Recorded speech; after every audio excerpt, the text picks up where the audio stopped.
Hello, horror friends. Today we are continuing my ranking and reviewing of horror movies that start with the letter A. This will also serve as the first video in my ranking the Amityville horror movie franchise. However, the sequels and all of that are not going to count towards my overall ranking for A movies. Only the first movie is going to count. That's how I'm going to do franchises and sequels and such. So, if you don't know what the Amityville Horror is about, it is about a family who moves into this house after the previous family that had lived there had been completely unalived by their son, who claimed that he was possessed, and the voices were telling him to unalive his entire family.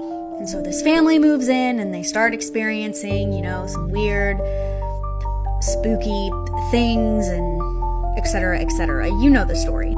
So, my thoughts, personally, I have no clue how we got as many Amityville horror movies that we have from this piece of garbage.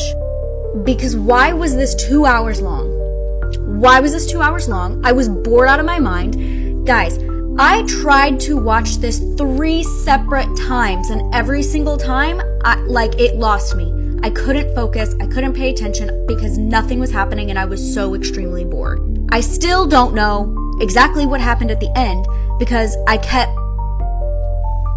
getting distracted and I could not focus on this movie. I tried 3 different times last week.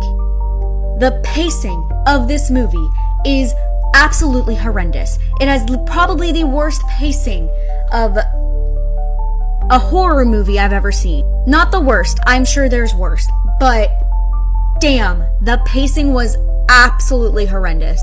And I don't want to hear anybody saying that it's because I don't like old movies, because I've already watched Amityville 2, The Possession, and which would have come out around the same time frame, and that movie was loads better than this garbage.